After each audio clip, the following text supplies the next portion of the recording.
for it. Greetings, everyone. This is Payman Lorenzo, your host of the Leads Rock podcast. Today, I have a very special guest and a very good friend of mine, Mr. Nikhil Rughani from Sydney, Australia.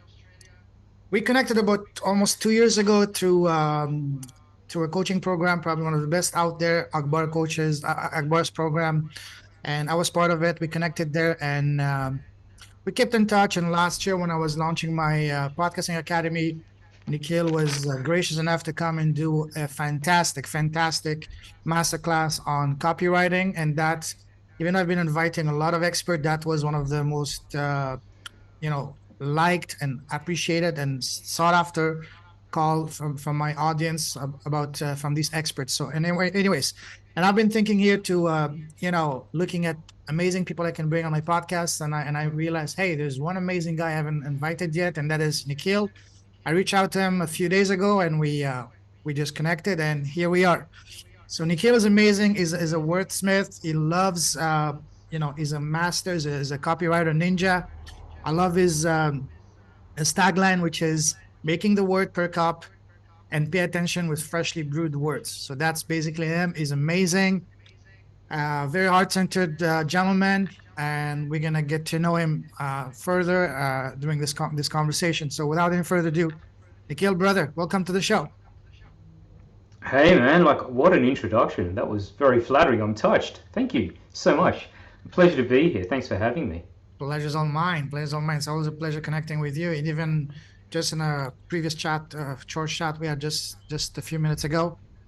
What I love about you is you don't hold back. You always spitting fire, value, knowledge, and always to help people. So this is what I really love about you. And you already provided me with tremendous, tips and all that. So, anyways, I'm excited because you're a special guest and you're a true what's the correct word I'm looking for? A true impact maker.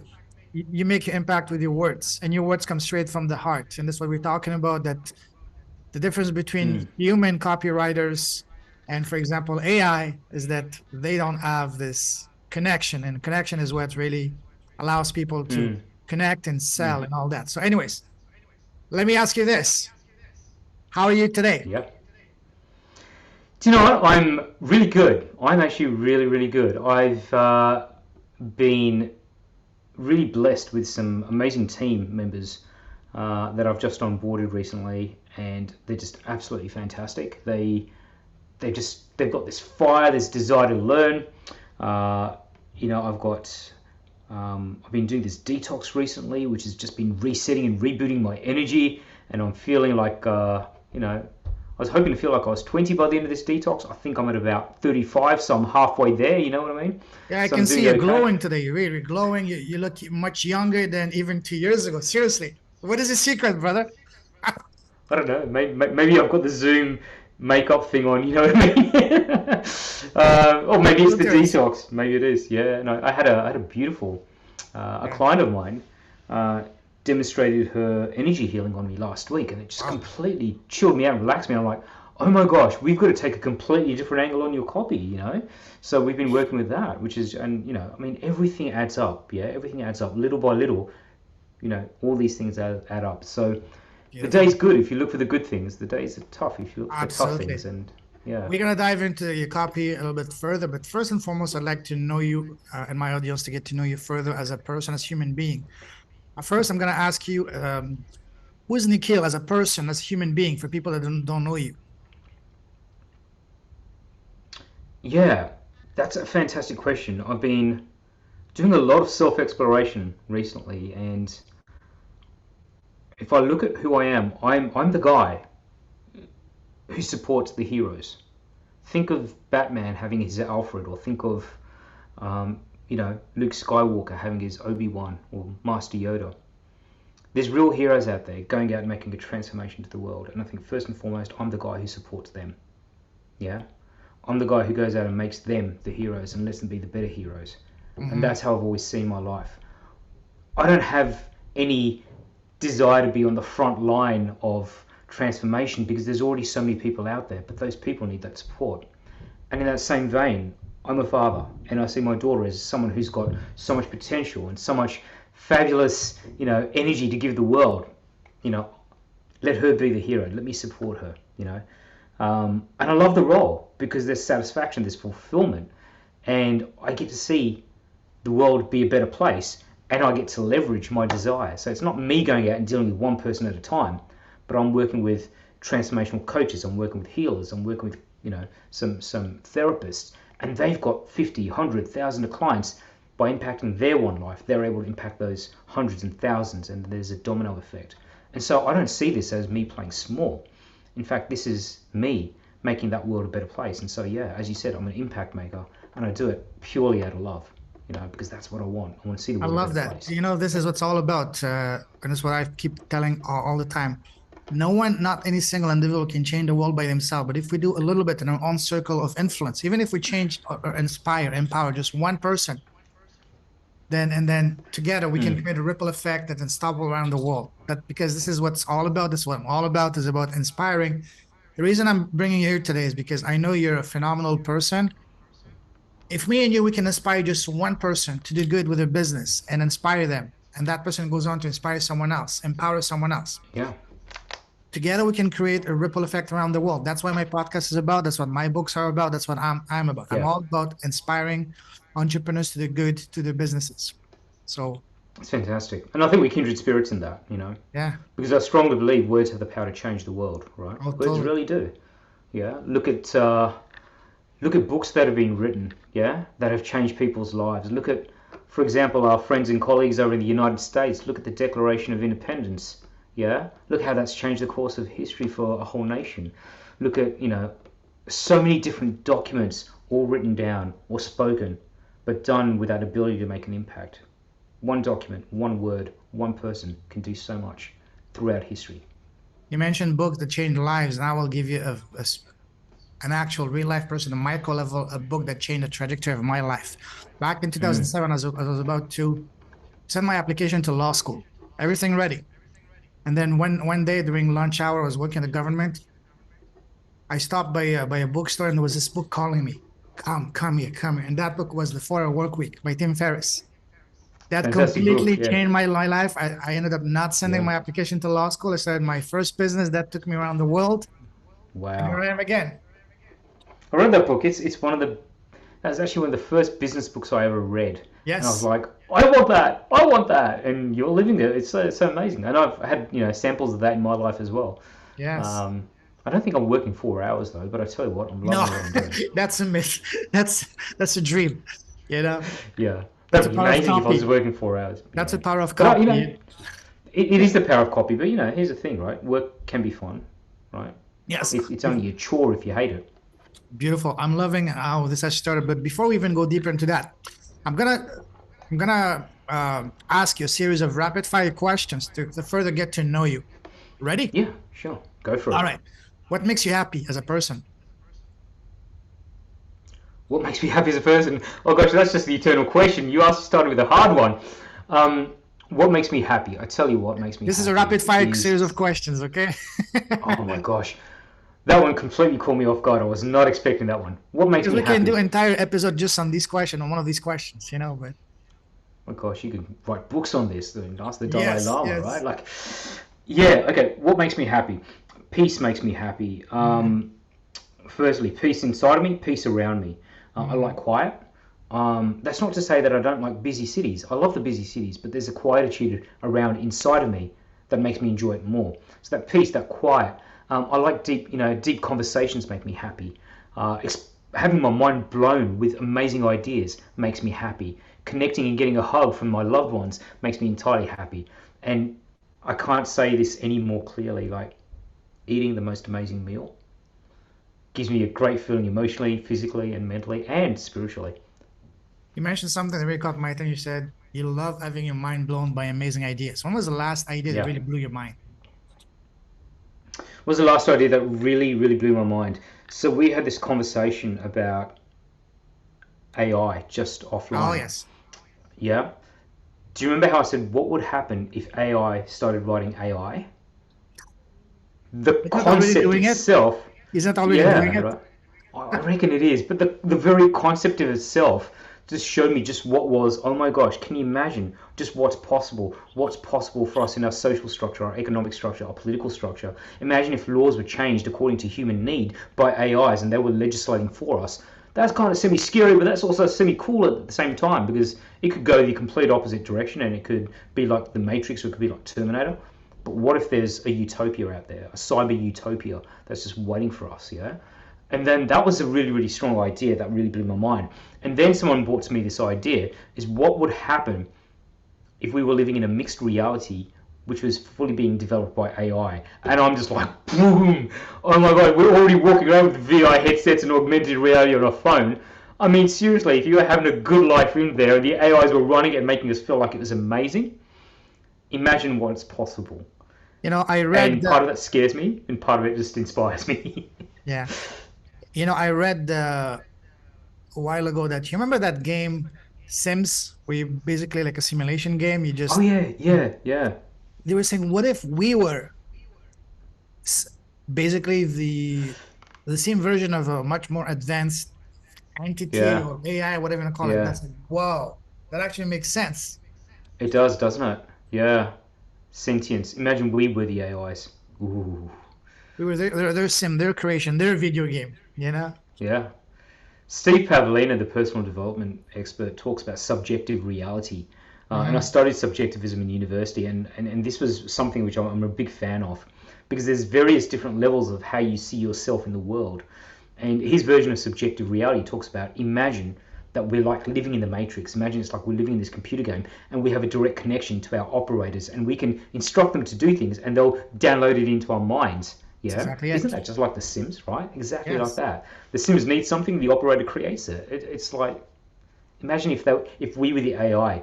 Look at the graphic resolution we're getting right now. How do we know that the world we're seeing out there is not just some really awesome graphic resolution?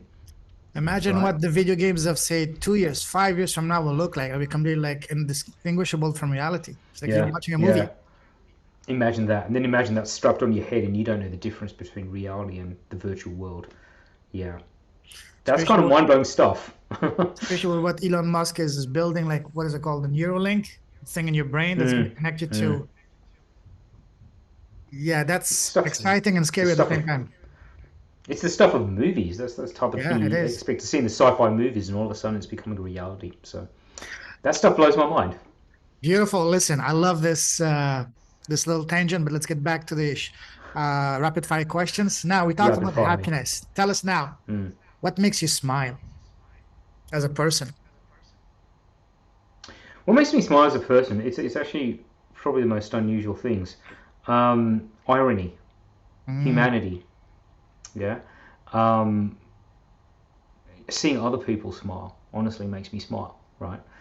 I guess some of those things that make you feel like you're inspired. Like, imagine seeing a sunset going, that's amazing. Now imagine you see that all around you in every other thing, right? Those things make me smile. They give me a sense of satisfaction. And I'm not your typical smiler. I don't give like big, massive grins. And sometimes people think I'm like super serious. But my eyes, they twinkle. And that's the big giveaway, right? I've got twinkly eyes. And so my daughter always, when she's talking to me, she looks at my eyes and I know what she's looking for. And that actually does put a smile on my lips, right? So those things, family makes me smile.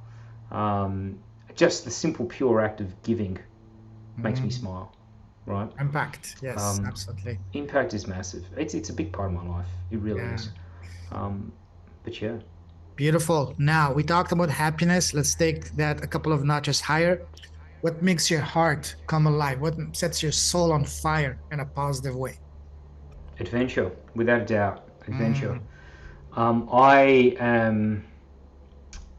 one of these people that has got insatiable curiosity.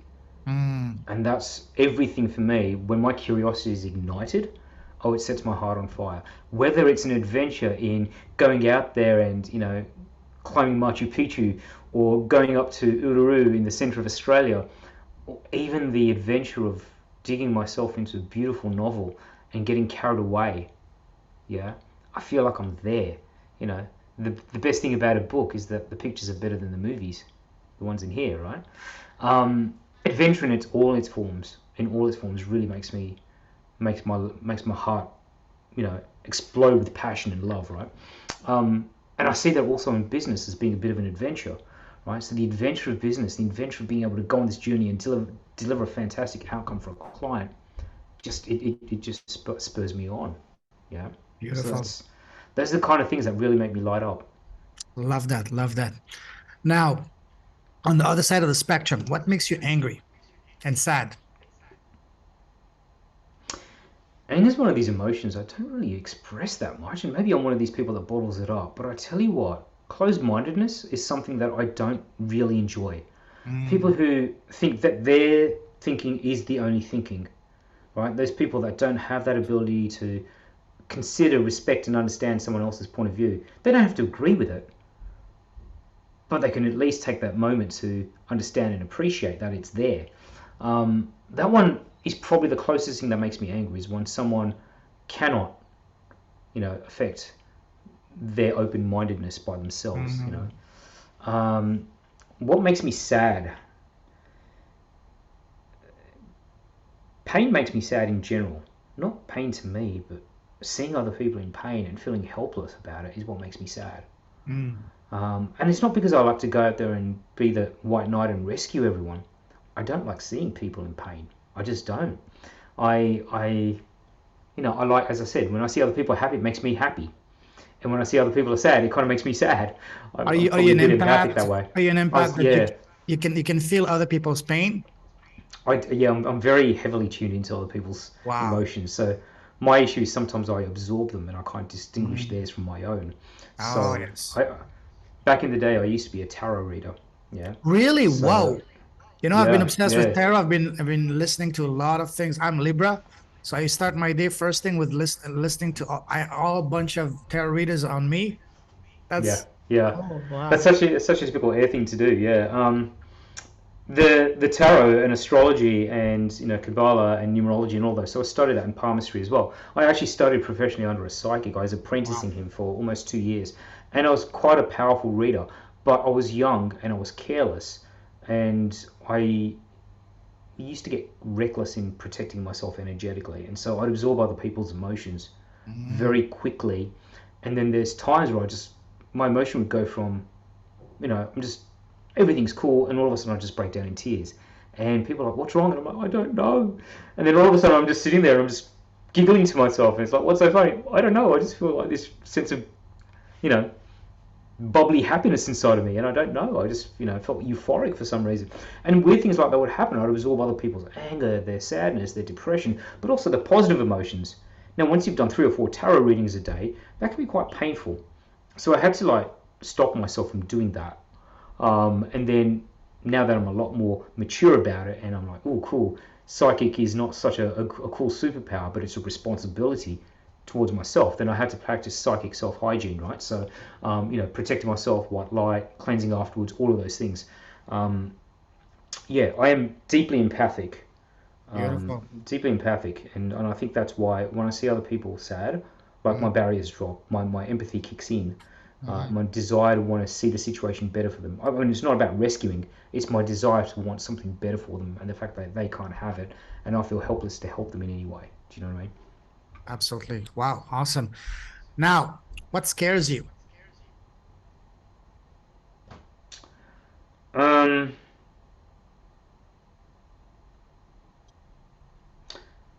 Not the usual spiders or snakes. I think my hell, I actually quite like spiders and snakes. I Wow. quite, yeah, I do. I actually had a spider yesterday, and I picked it up nicely and put it outside. No squashing spiders. Um, Snakes are the same. Yeah, no, those type of superficial fears and and apprehensions don't really phase me. The things that I fear, I guess, are really deeply personal.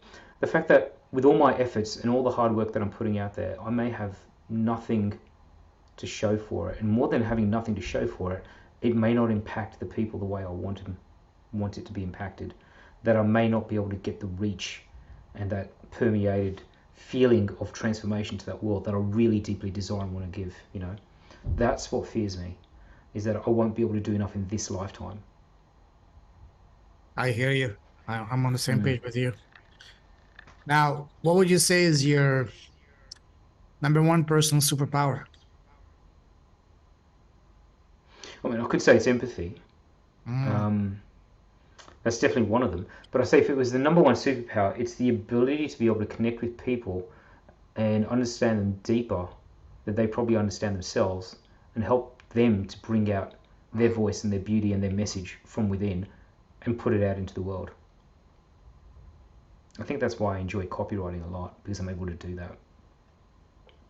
I see. Now, what would you say is your why? What wakes you up in the morning? It used to be my alarm clock. It doesn't do that anymore. Um, Thank I God. tend to wake up before my alarms now, which is really interesting. I mean, I keep a very beautiful, gentle wake up, but I wake up usually about 20 minutes before my alarm. What gets me up? That desire for me to not give up, despite the challenges that life may throw at you. Hmm. I'm one of these people that just wants to keep going because I want to get through it, see what's on the other side. Yeah. And my why is always about, what else can I do to be better? What else can I do today to be better than I was yesterday? Oh yeah, You know, powerful. what else can I do to feel better? What else can I do to be that better person? And how can I use that to, for the forces of good? Beautiful. Awesome. Now, let's move forward. You love traveling, right? Absolutely. Yeah. All right. Now, let me take it to a different type of travel down memory lane. Go back to when you were growing up as a young boy. You know, when we're kids, people Yeah. around Yeah. us, parents, relatives, family, teacher, all ask us, so Nikhil, what do you want to become when you grow up? Imagine yourself as a 5, 6-year-old boy. What was your answer back then? I wanted to be like my dad. I had no idea what he did. I just Oh, wanted to be like my wow. dad because he was cool. That's how I always saw my dad. I wanted to be someone like him. He would dress nicely. He had well groomed hair.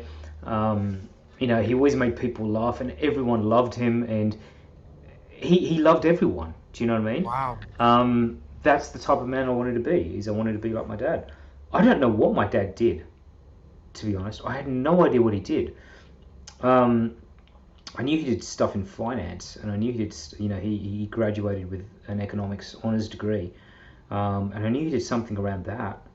But I Mm. didn't know what it was he did. I just knew who he was being, and so when I grew up, that's who I wanted to be. Was like my dad.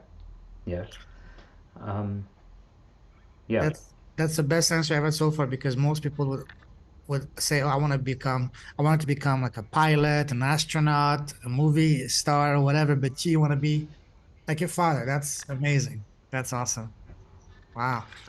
Yeah, and I hope I am. I hope I am because Yeah, he's a wonderful man. Like he's done amazing things for community and for society and for his family. You know, great that's role model for wonderful. me. So yeah. That's wonderful. Now let's keep staying when you were growing up. Growing up, what Mm. was your relationship with school? Did you love or did you hate school? I didn't hate school. I think I got bored very quickly though, and Yes. I like to talk with everyone. I was such a social butterfly in school, Mm, and I would talk with people, and I like to enjoy them. And I was less interested in the academics, and more mm. interested in people, to be honest, which is really weird. And now that you take me down this, that's really the truth of it. I don't think I ever hated school. I enjoyed it because I enjoyed being around people, uh, and I just enjoyed getting to know them and enjoyed having the conversations with them and picking their minds and having those deeper, more meaningful conversations, right? So I enjoyed that part of it. So that was a part of school. In terms of the classes and the lessons, look, I Yeah. did the best I could. I know I did the best I could. I loved my music class. I Hmm. absolutely was such a passionate fan of music. I spoke languages growing up. I learned Italian. I actually started with French, but Wow. when we migrated to Australia, they never taught French at my school. And so my mum says, "You've got to take Italian." I'm like, "Why?" She goes, "It's important to learn a second language." I'm like, "But why Italian? Who speaks Italian?" And she goes to me with my mum's usual look. She looks at me and she goes, "Italians." I'm like, "Yeah, right. Italians speak Italian. Of course, it makes sense. Pick But what where I am I going to use have. it in the world?" Yeah. They speak, and I do. Even right now, you'll see me wave my hands around. Right? I think somewhere in one of my past lives, the Italianness in me has come out, and I do. Like I speak Yeah. Italian fluently. beautiful language, beautiful culture, beautiful people. I've just developed a lot of love for the people and a lot of love for the country Oh, as you well. speak fluent And I do, Italian now? yeah, sì, sì, io parlo italiano. Ah, benissimo. Um, Allora andiamo a parlare italiano dopo, ok? Perché anche io sì, parlo italiano. Ok? sì, da dove vieni in Italia? Io non sono italiano di cuore. Oh, oh, anch'io, anch'io. Per il I calcio e love sono it. un tifoso, grande tifoso del Milan. Il Milan è stato Uh-huh. il mio professore di italiano con la musica italiana. E così Oh, ho sì, imparato la sì. lingua. Sì, sì, sì, davvero, davvero. Ok. I follow Juve. I follow Juve. Yeah, So yeah. I'm a Juventus fan. But yeah, no, that's amazing. Oh, Yeah. So man, no, nobody's I'm not actually perfect. You know, from. nobody's perfect. Why you? At least you're not Oh, Inter fan. That's, you know. no, I'm not an Inter fan. I'm not an Inter fan. Yeah, I've got thank that much God. dignity. Thank God. Yeah, I grew up. I grew up with a bunch of guys in my Italian Yeah. class who were all Juventus fans, which is really funny. And I Okay. never watched the Serie A. I never watched. You know, they play obviously. But when I was born in the UK, it's Premier League all the way for me, right? So when I sat down and watched my first Italian soccer game, the Serie A, I fell in love with it, and it just happened to be it was a Napoli versus Juventus game, Big game. and it was a massive game, right? Yeah, these are arch rivals, Was it and Maradona against Platini back then? correct. That's right. That's right. Ah, That's okay. right. And Baggio was playing Ah, yeah. for Juventus, and someone told me, and he had a ponytail. I'm like, that's really interesting. He's got a ponytail, and I was joking. I said, is he some sort of Eastern mystic? And I said, yeah, he's a Buddhist. And I thought, oh, immediately kind of clicked with my Eastern roots. I was like, wow, I never thought that would be happening. Anyway, I just loved the way Baggio played. I love the way Juventus played, and everyone was telling me you got to say Forza Juve. So I was like, okay, Forza Juve. And there was one guy there who was a Napoli fan. He goes, his name is Joe, and he lives across the water from me right now. We're about 5 minutes away, and he still says to me, "I always thought you were going to be a Napoli fan." I'm like, He must be sorry, happy buddy. this year. Oh yeah, yeah. I think he would be. Yeah, yeah. Awesome. You know, But yeah, growing so up when I was a kid, I had hair.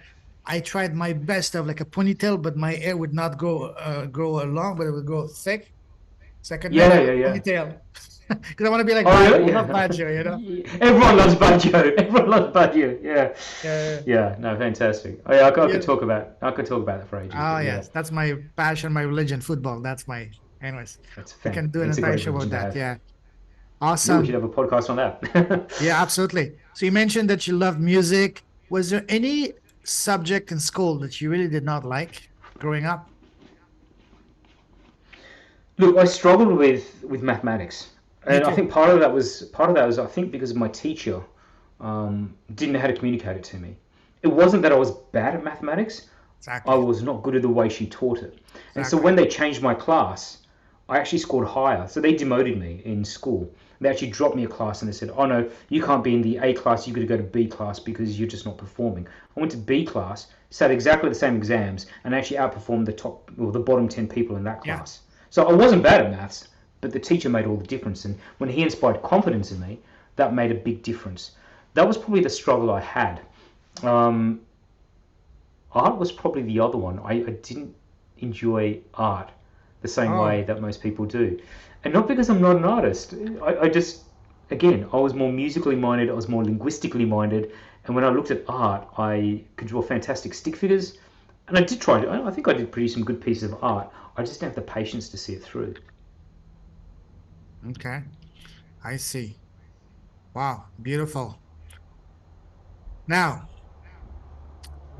what would you say, what was your first job?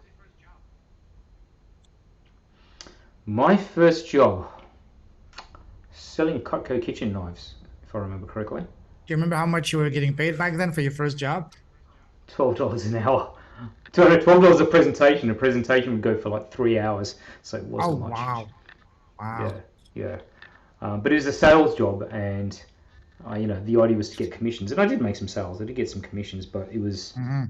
it was in between my university study periods. So yeah, that's what I did, Hmm. selling kitchen knives. My mum said, "Hey, they're advertising for this job. Would you like to get a job?" I'm like, "Yeah, I'm up for that. I'm getting a bit bored in my holidays." And previously, my parents were like, "No, no, you don't need a job. You're good. Just focus on your studies."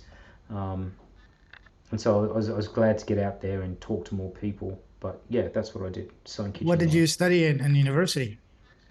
I started by studying a Bachelor of Law, Oh, wow. and ended up realizing, well, my passion was really, as I said, look, was really around government and politics, right? Had a lot of passion around that. So what I did was I coupled my law degree with a Bachelor of Arts. So in Australia, when you're studying law, you do it with another degree. It could be law science, it could be law Sure. arts, Yes. law whatever, right? Same in So Canada. I Yeah. coupled it. Right, right. So okay, yes, the Canadian system is very similar to the Australian one. So I did a double major in political science and philosophy in my arts degree, and I struggled then to reconcile the liberal thinking with the very conservative, regimented, formulaic law. And it was hard for me because political science and philosophy is all about backing up your opinions. Law is about forget your opinions, we don't care. It's about following the formula. And those are two very diametrically opposed degrees. So I ended up actually dropping my law about a year before I finished it, with the idea that I'll finish my arts degree, then go back and do my law degree. But after I did my internship for law, which was at an international humanitarian law firm, wonderful place where it was very humanitarian focused, but we were dealing with refugees.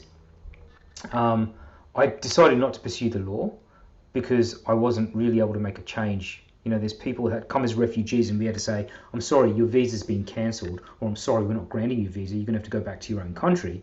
And they were like, yes, but I'm going to be shot. And I just didn't know what to do about that. It's like, I'm sorry, Heartbreaking. I Yeah. can't do anything. Yeah. And so I thought, well, let me focus more on the political side and the political science. And so my idea was then let me go and become a diplomat. That was the whole plan, was to go and work in international affairs and international relations. A, because I love traveling, and B, because I had a passion to want to help these people out. And you speak languages, so that helps as well. Yeah, I speak about 4 languages. Yeah, so yeah. Beautiful. Beautiful. Let's move forward. From the time you left school to now, how would you describe your path? Would you say your path was once you started getting into one lane, it was pretty much straightforward, smooth sailing? Was it like turns and twists, like a roller coaster? That's such an interesting question. You're asking some great questions, Dave Heyman. That's Thank you. fantastic. What was my path? It Put it this way: when I grew up, I wanted to be like my dad. I never thought Mm. I was ever going to be career-wise like a copywriter. Yeah, I didn't even know what a copywriter was. I had no idea those things even existed. I had no plans to get into marketing, business, advertising, or anything like that. Yeah. So it's been go out there and write policy to change the world, to coming out of university with a degree in political science and philosophy, and finding out that no one wanted to hire me to be overlord of the universe as a political science graduate, and no one wanted to pay me to drink red wine and come up with fantastic ideas as a philosophy graduate. Yeah. So I'm like, well, I can't really do anything with this, can I? So I said, I have to do something. And my mum was like, well, you're really good with computers. Why don't you do something with computers? So I enrolled in a college, a private college, to do this diploma in software programming, and blitzed it, went through it, was at my last 3 units, and simultaneously worked at a technology communications company, the second largest one in Australia, and was working in their customer support, technical support, customer success departments, right? So I got a really good flavour for how to actually work with people. Loved working with people. All I had to do was get on the phone, solve problems. I'm thinking, this is cool. This is amazing. I get paid to solve people's problems. How cool is that? Um, and then I got offered a job as an advisor to a government minister here. So um, quite quickly, I dropped my customer service job, ended up not finishing my software programming diploma because I was so busy working some pretty crazy hours. Yeah.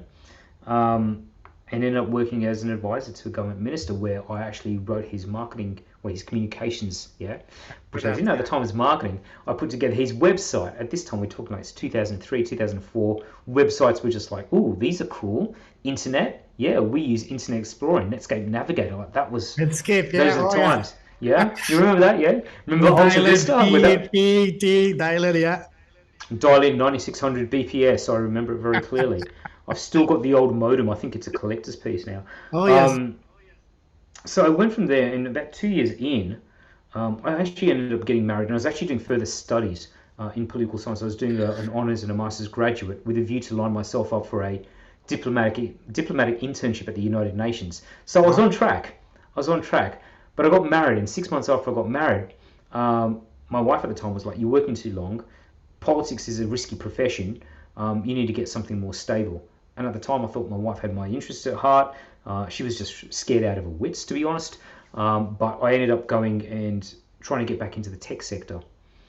2 years out of the tech sector is like an eternity out of the tech sector, is what they told me. Mm-hmm. So I couldn't get a job in that. So I ended up reading a book at the time called Rich Dad Poor Dad by Robert Kiyosaki.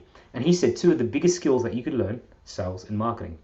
So I said, well, how can I do technology, sales, and marketing? I always wanted to help people. So I got into recruitment, tech recruitment. And I think that was probably one of the best jobs I ever had, because I got to sleep well at night knowing that I got people their dream jobs. Made a difference to people. And I worked with some amazing companies, and I was really quite good at it. But at that time, after reading Rich Dad Poor Dad, I think, learning more about money and the entrepreneurial bug had kind of hit me. I read the 4-Hour Workweek around that same time. So with all of that happening, I ended up going through recruitment, quitting my job to become a life coach, as everyone would want to do. Because I thought, if I want to make more impact, I need to coach people. And coaching seemed like, I'm good at solving problems. I'm good at helping and guiding people. This is what I want to do. And I epically failed. Because as much as I knew sales and marketing, selling and marketing coaching is a little bit different to selling and marketing recruitment. It's a very different game. And at that time, coaching was at its infancy, and I couldn't find people to kind of help me or guide me or mentor me. So I, at the time, had a baby, learnt that I needed to learn sales and marketing. So I just tried to, I immersed myself in education and came across a copywriting program. The rest, as I say, is history. I ended up becoming a copywriter. Let's backtrack a little bit, because you said that you were getting basically trained in a way even before you realized it to become a copywriter by writing all the speeches at your job. Did they provide you any formal training on how to prepare, how to write a proper speech or material, whatever you were writing for them? No, I just did it naturally. And do you consider, looking back, do you consider that as your first formal introduction and also preparation for what was to come next, which was you getting into copywriting? I think it was one of the steps. Actually, there was one step before them, which I neglected to mention, was as I was working in customer service, I actually got a job as a freelance copywriter, freelance journalist, for a heavy metal music magazine. I love music. I had no idea about heavy metal music though. But were you in a band? I liked the way I liked. Were you in a band? I was. Yeah. I was in a jazz and a stage concert band at the time, and I was on vocals as well. So I do some. Were you the singer, one of the instrument guys? Both. I played mainly. I was playing supporting instruments. But I was a little bit of a show pony, so I liked to take the lead at the time, and was sometimes I was quite often on vocals as well, right? So I did that. But so I used to send emails. So at the time I was 19, 20, 21, traveled around Europe, traveled around Scotland, went to the United States, did some traveling, and I'd send people emails about my adventures, because I love adventure, right? And back then you were based in the UK, you already had made the move to Australia. No, I moved to Australia when I was 10, so I came here during my schooling years. Yeah. Okay. So my parents brought me out, so I'm a son of a migrant over here.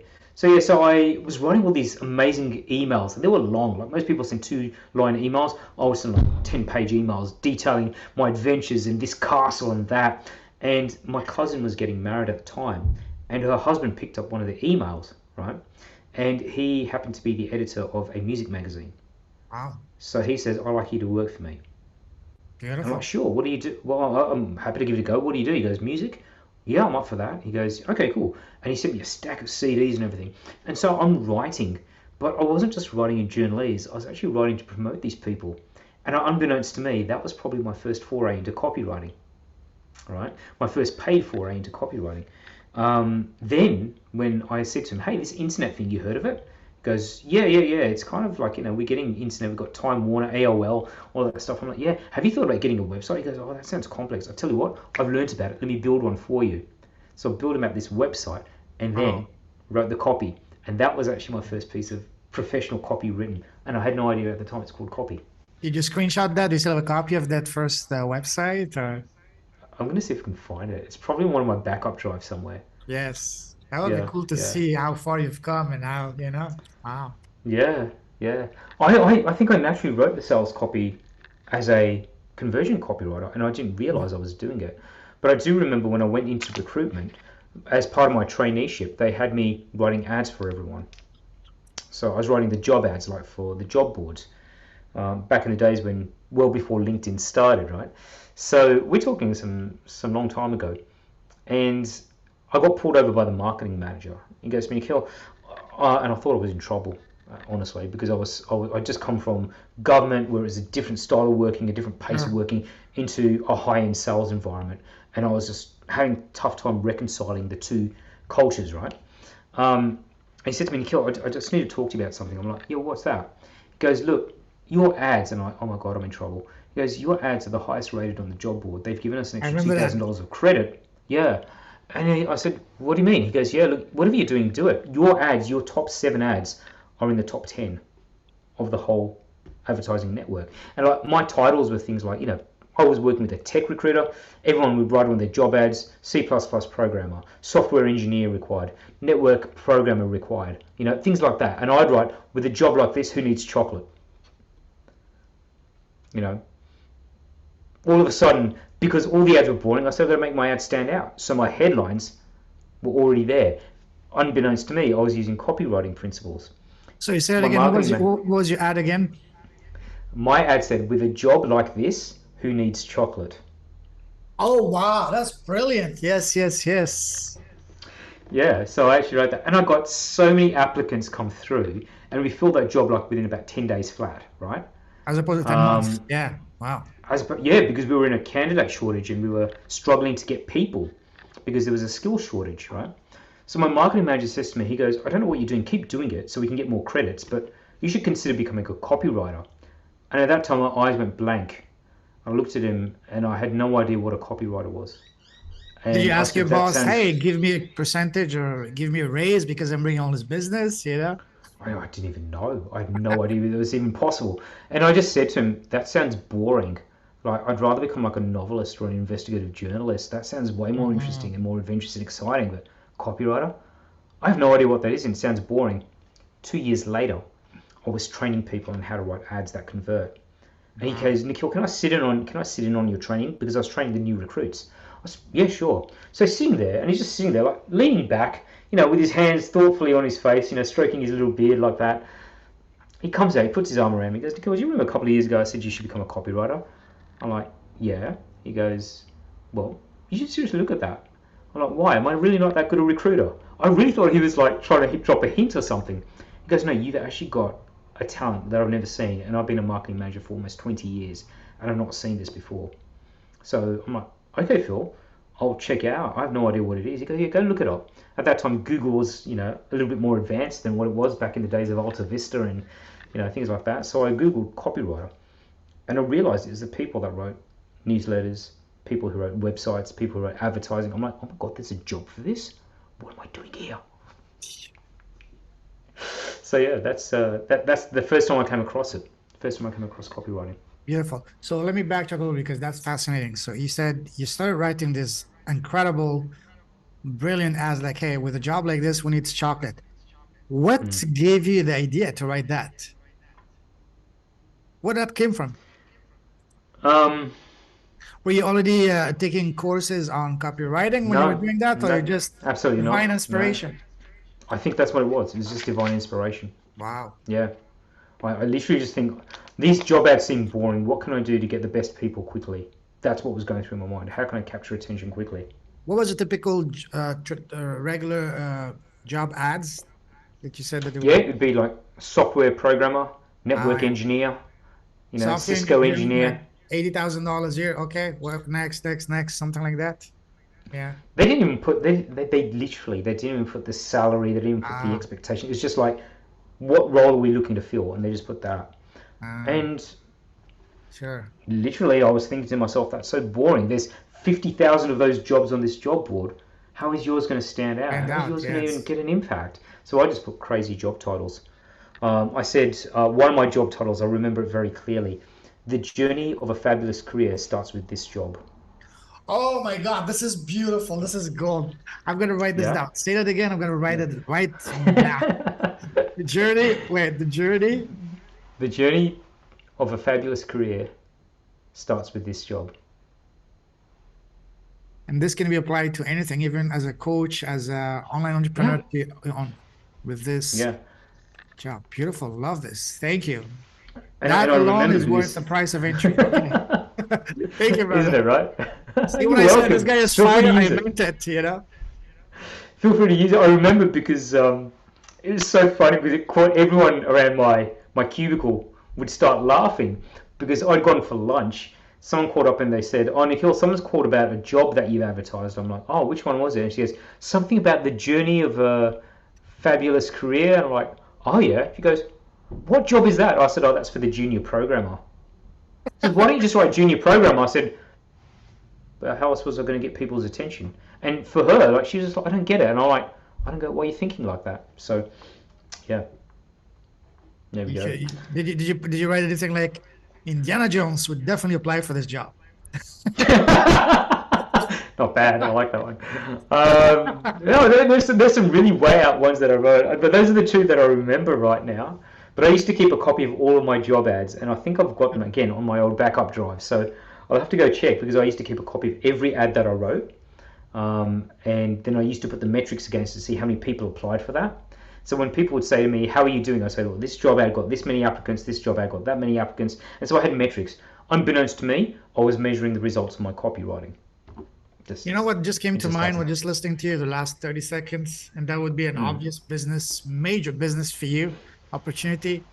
You approach all these recruiting firms and you say, let me transform your advertising from boring to transformational. That could be a seven-figure business right there. Maybe, yeah. I haven't thought about going back to recruitment. I mean, I've always wanted to work with more recruitment companies because I think they do fabulous work. But it's a very, very interesting industry, and I don't know how many of the job ads are on the job boards anymore. But they do put them on LinkedIn, so there might be an opportunity there. Might be worth Yeah, looking into. Yeah, it's a very different industry from what I thought it was, though. It's a very hard and fast, cutthroat industry, very much sure. like insurance selling or selling cars or things like that, because there's a lot of competition. So it wasn't as it wasn't as compassionate and loving as what I thought it would be. I had to bring that. Yeah. Just Yeah. give me. Wow, that was beautiful, beautiful. Now, at what point did you realize that hey, I need to go all in with copywriting? Or what made you go make Yeah. that move?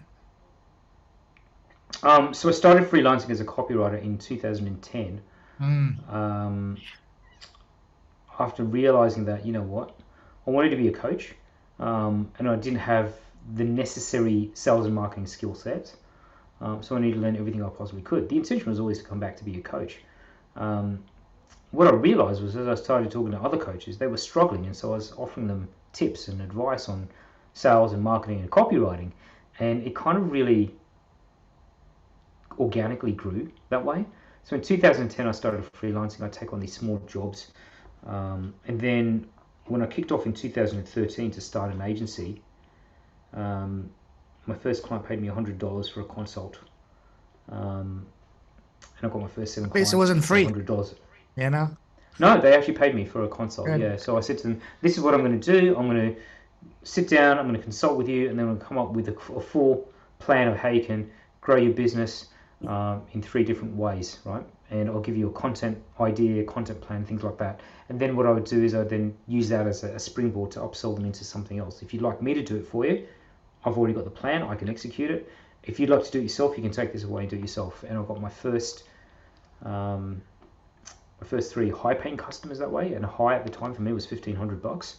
So I did that for writing web copy and getting a website developed. So I went to the web developer and said, "I'll pay you half of this if you can develop the website." She goes, "For $700?" I said, "Yeah." She goes, "All right." And so we had a good little thing going there. For $700, she got a website developed. Um, so I did that, and then after that, I'd offer people, "Hey, would you like me to write your newsletters and your blogs for you?" So it's turned into more of like a content writing type thing, and that was all around 2013 when I first kicked off Shot of Copy. And the name is really interesting how it came about. When people said, "Well, what do you like doing?" Because I said, "I don't know. I like sitting around with cups of coffee and talking about how we can make the world a better place." And that literally is what we do. Wow. Yeah, that literally is what we do. And that's been the mission. That's been coffee is a theme, right? And I use coffee as a theme, A, to show my creativity, but B, because it's actually the spirit, right, of how we work. We Mm-hmm. like to talk to our clients like we're sitting down and having a cup of coffee like we're family members or friends. Yeah, we love our clients. we call them our client family, because we Absolutely. will. We'll bend over backwards for them, and we expect the same from them. That they will treat us like their own family. Like there's no holds barred. It's transparent. It's very, it's a very amicable relationship. It's not, you're my contractor, work for me, or you're the agency I hired, work for me, and it's not a subservient relationship. It's a partnership, and partnership happens over cups of coffee, right? So that whole theme and that feeling of coffee is that it brings people together and it makes the world a better place. Because have you seen me without my morning coffee? I don't know if you have, but the world's not a better place when I haven't had my coffee. No, I'm kidding. I drink more green tea at the moment right now, but that was the whole spirit. So we built up a theme around that, and Shot of Copy grew basically that way. In the first 2 or 3 years, we had a bunch of people contracting for us. We had a bunch of coaches that wanted to work with us, because they're the front line of transformation.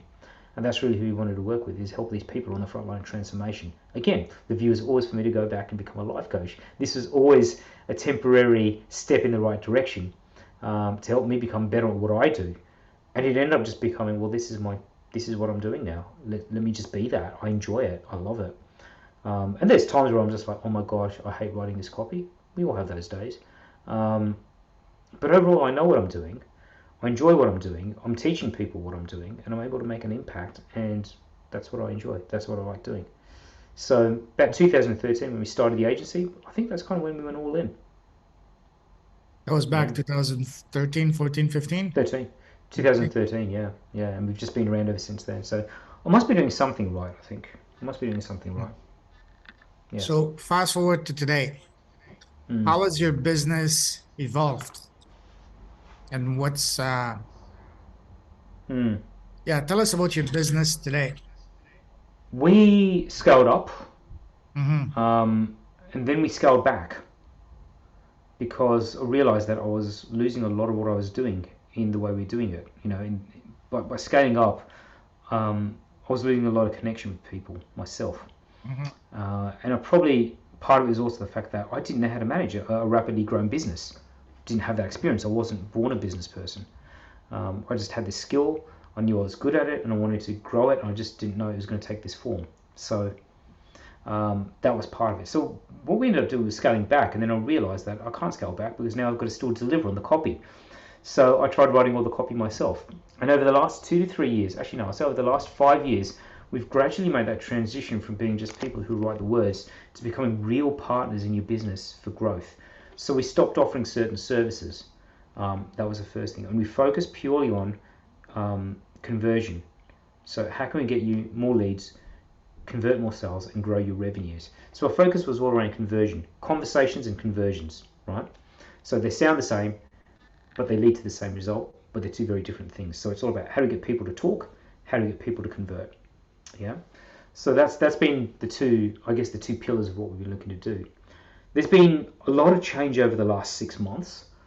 We've identified the fact that the world is moving into a very challenging place right now, economically, financially. People's purse strings are getting tighter. Not everyone can pay that money to hire a copywriter, but they still need that support. They still need that help.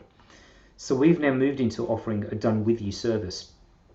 And that done with you service is where we teach people how to actually learn the principles of persuasive and influential writing, but not just writing, in communication. Because once you learn this skill, you can apply it to your marketing, you can apply it to your sales. Well, it'll just make it that much better. And obviously you can use that skill to learn how to write copy. So we've moved into this done with you, and it seems like the wheel's coming full circle, that now I've actually got something significant to teach and coach people on. And so this done with you has now ended up becoming my signature offering. And we still do done for you if people want it, but in the ability and the need to be able to have transformation propagated out there in the world, I want to make it more accessible. And if people can't pay me $6,000 a month, that shouldn't mean they should suffer in silence. It shouldn't mean they should do a subpar job. So let's make it something that's more accessible for people. How can we get this into the hands of more people? And so now what we're doing is we're transforming with people instead of doing it for people. So that's been a big thing. And how much is that done with you? So we've also got to do it yourself, which is a $5,000 program. Sorry. Yeah. So we've got to do it yourself. So if they don't want that support and they just want to do it all themselves, then we've got a $5,000 program, which basically takes them through. They learn how to do the copywriting, and then they're on then they're on their own. If they want the done with you, we've got that. The done with you is basically it's $1,500 a month. Okay, it's basically you're learning in a group environment. The beauty of this program and the way I've structured it is that you learn the essence of copywriting. You learn the 6 modules that I've put together, and then what you do is you bring your copy onto the calls. We'll audit it, we'll edit it, and then we put it into a communal library so everyone can access it and modify it. So what's happening is that you're not just getting your own copy, you're getting a bunch of copy that you can use, and so now you've got a library there for you to tap into. And in amongst that, then we've got we've got things like masterminds and things that we're starting to introduce as well. But copywriting is essentially all about how do you get that message out there in the world in a way which articulates your value and demonstrates your expertise. And that's what I feel is a big lacking thing. I mean, I could talk about mindset, I can talk about sales. There's plenty of trainers and coaches out there that do that. But I think when it comes to copywriting, no one's doing that. So how long does a person need to stay in this program in order to see some real life results?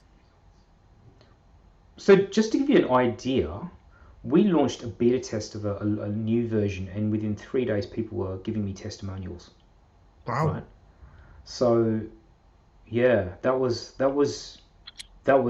touched me. That really moved me, right? Because I was like, wow, I didn't expect that they would get this much benefit from it so quickly. Do you know what I mean? And they haven't even gone 3 modules in. I think they're on maybe their 2nd or 3rd module, and they started getting some real benefit from it. Wow. So the idea is that this is an implementation program. It's not about knowledge, it's about doing. And so at the end of every piece of every step of the module, take an action, do the thing, do the work, before you move on. Because if you don't, it all builds upon itself. Like, you cannot write solid copy unless you know your customer. You cannot write solid copy unless you've got a good framework. You cannot put copy into a framework unless you know that ideal customer. Shouldn't write a headline unless you know the outline that the format's going to take. You can't write a story if you don't know what your headline's going to be. You can't make an offer if you haven't got a compelling connection point. You can't make a call to action if you haven't got an offer in place. So it all builds gradually upon itself. And if you've done the previous work, the next stage gets easier. And so clients are seeing results, as I said, in as little as 3 days. Those that do the work will get the results. And this is taking my 22 years of writing knowledge, breaking down something so complex, demystifying it, and making it easy for them to master. Beautiful. What would you say is the kind of people that you love working with the most? I love working with people who are out there on that front line of transformation. I love working with coaches. I like working with healers. I like working with therapists. Those people that are really out there, and I say therapist, but that's broad. It could be natural therapist, it could be like a naturopath, it could be a psychotherapist. Basically people who are out there actively looking to transform people's lives. Right? There's a lot of people out there who do business coaching, and I'll work with business coaches. I don't have an issue with them, but their driver has to be more than just getting more money. Right? These are people who've got more to give the world. I think we need more people like that. Right? We need more people to have that voice being heard, and I want to help those people get their voice heard, because that's what the world needs. That's what we need. We need more people who've got an ideal that they wish to follow, rather than resigning themselves to, okay, everything's just messed up. We're just going to have to do the best we can with what we got. People should be connected to what is deep and meaningful to them. And look, I may not have to necessarily agree with it, but it's making the world a better place in their point of view. Now, if it's something that's starkly crazy, like saying, we should hunt down a particular species of animal and make them extinct, then okay, there's a line I draw. But impactful and ethical businesses are those people that have got heart. Those people who've got something more that they want to do, that for whom business is not about money, and we want to make them smarter in making that money so they can make an even bigger impact. Absolutely, I'm with you on that. What would you say is your unique, irresistible offer? What sets you apart from all the other coaches out there, especially for copywriting and all that?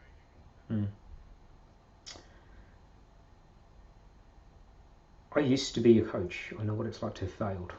I've been you. And I'm determined not to let you be me, right? I'm that determined. Because unlike other people, I've been in the hot seat.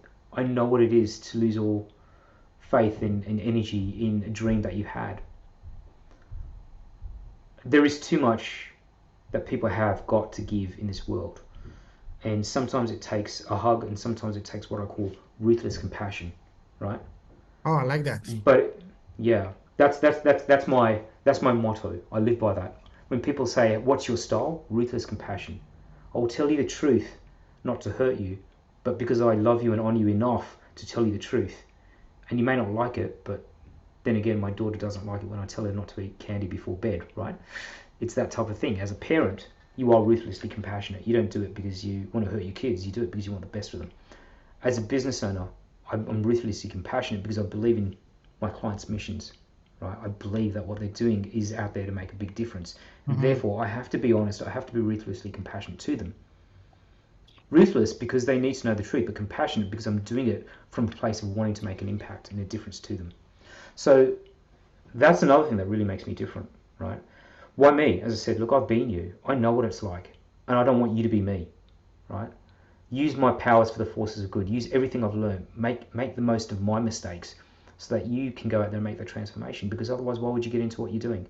Yet, look, there's easier ways to make money, right? Being a coach is tough. It's a people business, right? Being a healer is tough, right? It's about connecting people with a better health. Being a therapist is the same. It's not easy. There are easier ways to make money. Like, we could name probably 10. You and I both, off the top of our head, we could name businesses that would just be so easy.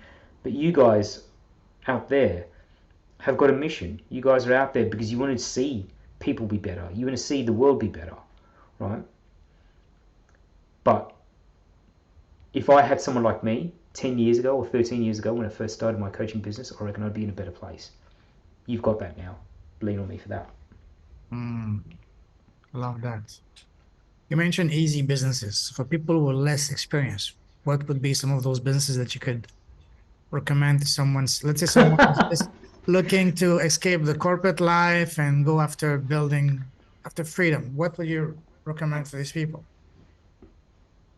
Look, honestly, this is a bit of a trick question, to be honest, and I'm going Depends, to of call it course, on out the as that. person's experiences and all that. That's a given. Yes. Yes, because well, here's the thing: no business is easy. No, for sure. No corporate job is easy, right? Mhm. There are easier ways to make money, i.e., work harder, be more committed in your job, get a pay rise, have the security of a paid employment. I don't deride that. I think that's a very sensible idea, right? But if you're in business for the money, you're in the wrong place. As I said, there are easier Oh, ways to make money. Yeah, totally. like there will be times, and I'll have it happen, right? There's times when unexpected things happen and you go into the red, right? And you're like, oh my God, how am I going to get myself out of this hole? You've got to be able to see yourself through that. You've got to be able to persist through those tough times. It isn't easy, right? It isn't easy. If you want it, as I said, if you want an easy way to make money, you can put your hopes in the lottery if you really want to. I wouldn't recommend that. But, honestly, the easiest way is to work hard at your job, do really, really well at it, and stay there and progress and, progress, get a promotion, use that money to invest into stocks, into property, whatever it may be, start building up a passive income stream. Look, I'm not a financial advisor, but I think that's definitely an easier way than starting a business, because it takes something very, very deep for you to start a business. It takes something that you're seeing what is out there and you know that you can make an impact, that you can do things better, right? That's what it takes. And you've got to hold on to that over and over and over and over again. The days I haven't, I'm sure you haven't too, Payman, where it's just like, holy cow, I've got to give up. This is just not worth it. And then you remind yourself, why did I get into this in the first place? And sometimes you need to take that time out and rest and relax and self-care for yourself, right? This is not an easy game. But if you're out there to make an impact, this is the best game to be in, Sure. right? If you know that there's a better way to do things, if not you, then who? Totally. I agree with you. We all need a break. I took a break from November 1st when I left Canada. And I'm only getting back in the game of, in the groove of getting back to doing my podcast, getting back in business, only just at the start of February. I know not Mm. everybody is in that position, but I definitely needed that break, that mental break, that complete Mm. cutting off and just recharge my batteries because I was getting burned out. It's true. It's a big thing. And there's a lot of entrepreneurs and business owners, coaches, everyone out there right now that suffer from burnout. Hmm. It's real and it's not pleasant. I've been through it multiple times, right? Yeah. Even over the last 6 months I went through it, and I had to force myself to take that time off. Um, But you know what? Yeah, sometimes there is other extending yourself, and you just got to know when you need to pull back a bit. Totally. Now, I know you're all about impact, but let me ask you a question about that.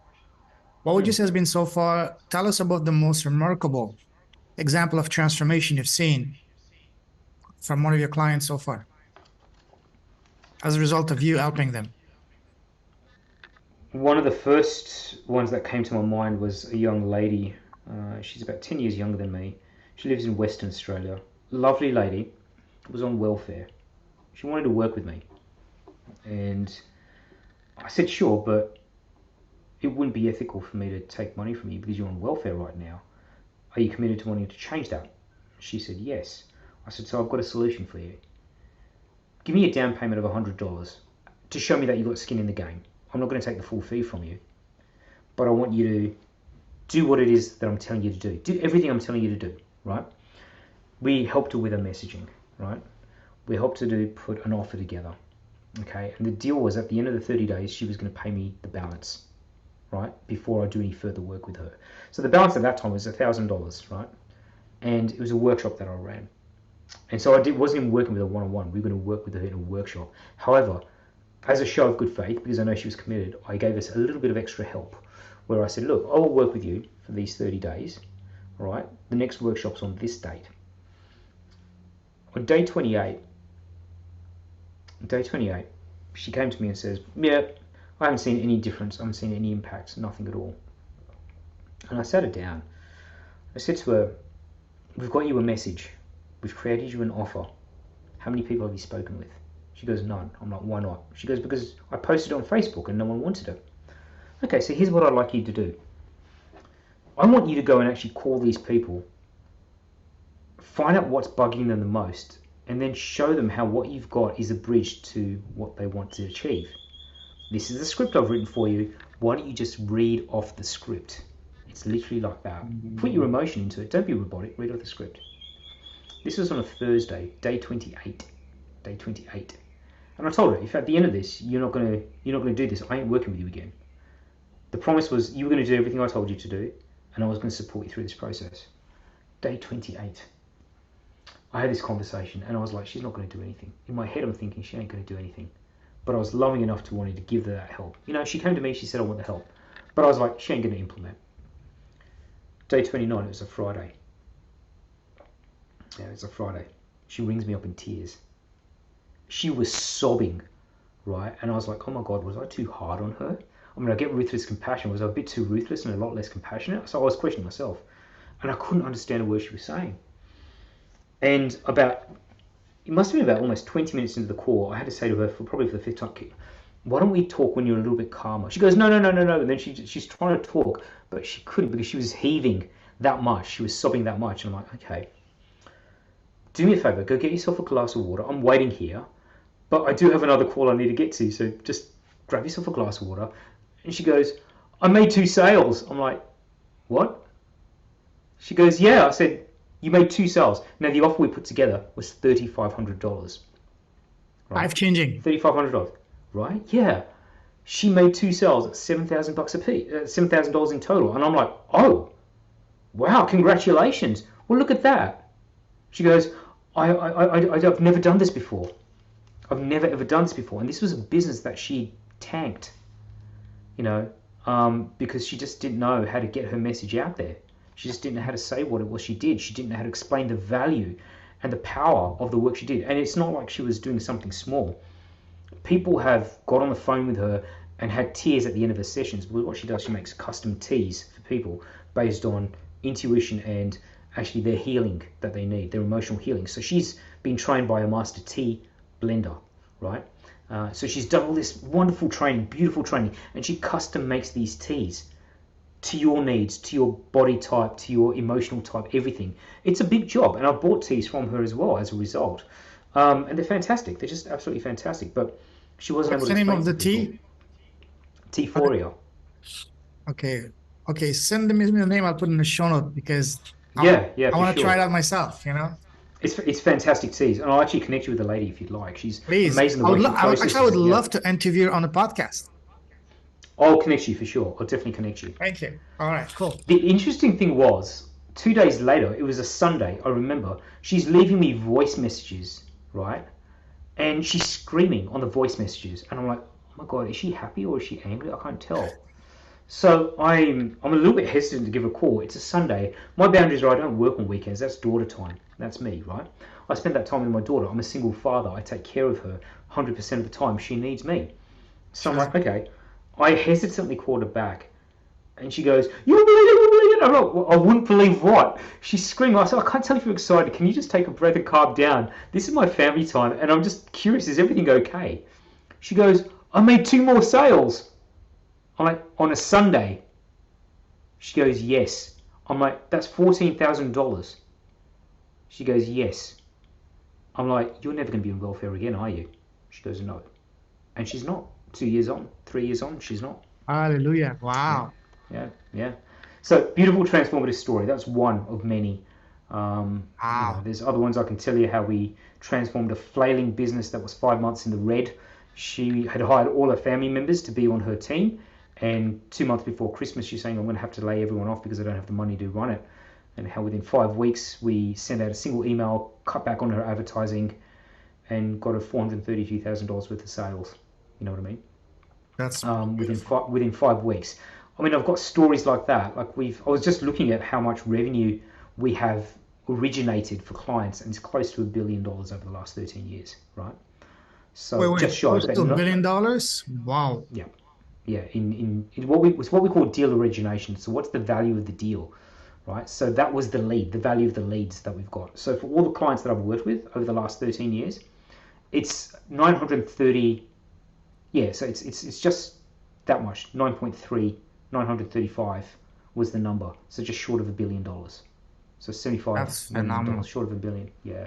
So we've got fantastic stories. There's another lady who's an acupuncturist. She came to me, who was making $120,000 a year. Within 3 months, her revenue went to $260,000 in 3 months. Not per year, for that quarter, right? So things like, we've got some beautiful, beautiful stories. There's one enterprise that came to me and said, we heard you're good. I'm like, sure. What would you like? I said, our product has gone from $2 million down to less than $10,000 a month. Within 4 months, we turned them into a $75,000 monthly recurring revenue model by entering a new market. So we do some amazing things, and that was just one sale, made 75 grand. So what exactly do you do with these businesses? Say that again. What do I do? So I go in there, and most people think I write the words. I do, but I also look deeper and find out what's actually happening. I go through and audit what's happening, and then I basically strategize with them. So as a copywriter, it's not just the words I write, but it's the strategy and the thinking behind it. How do we help you to grow? And every single one of these businesses, from the large corporation that was turning over $95 million, all the way down to the lady who was on welfare, they're all about making an impact. Yeah, they're all about making an impact. But what we do is we went there, optimized their sales process, optimized their marketing, and then we fix their copy. Yeah, because if you put icing on a mud pie, it doesn't make it a cake. It makes it icing on a mud pie. And so if I put copy in a system that doesn't work, it's still not going to work. So we have to go and fix the underlying French, issues. if you put lipstick on a pig, it's still a pig, you know? It's still a pig, right? Yeah, it ain't a sexy girl. Yeah. So but that's pretty much it. Yeah, that's the kind of stories I got. You're making me intrigued, because that's really a transformational skill. Absolutely. Wow. That's why I love what I do. As I said, we're sitting down there, we're making the world perk up and pay attention with freshly brewed words. That's my tagline. That's what we do. We make people pay attention when we transform. We're in the business of transformation ourselves, to transform other people's businesses. Yeah. That's the best type of business to be in, because it's not about information, but about transformation. This is what people are paying for. Not only paying, but this is what people really are craving for. Because information is everywhere. Because there's a lot of information. People don't need more information. No. They don't need it. The transformation. It can help them directly, personally, right away. Yeah, exactly. And that's the work we do. That's the work we do. And sometimes it's not copy that's the problem, but it's what's behind the copy that's the problem. So we fix that too. Because the copy is just the icing, but what goes underneath, that's what generates the copy, makes the copy almost obvious. Yeah. I mean, you've seen the messaging work we do. Like, none of that was writing the copy, but look at what was behind that we needed to get clear for everyone before we could give them killer, fiery messages. I mean, if it was that powerful back then when you were at your corporate job. Like, hey, the path, what was it? The path to a beautiful future starts with this career, something like that. But even Yep. Indiana Path to a Jones would be fabulous career proud starts of. with this job. Even Indiana Jones would be proud of getting this. Would apply for this job, something Even like Indiana that. Jones would apply for this job. Yeah. Wow, Yeah, it's an beautiful. adventure. Yeah. No, I How love what I do. It's fantastic. That's the best place to be. And how are you getting your clients? It's been predominantly referral, word of Mm, mouth. can Yeah, imagine. I get a lot of that, and I prefer working that way because Mm, it doesn't make me a commodity, right? sure, I do, absolutely. a, I do, I do a lot of partnership work, so I do a lot of joint ventures with people. Mm, Uh, but from those joint ventures, that's where the leads come from. That's where the mm. referrals come from. I can totally see that, especially once you change the life and the business of someone, they will be your Mm. biggest. It will be your marketing for you, and that's the ultimate place to be Yeah, for any business.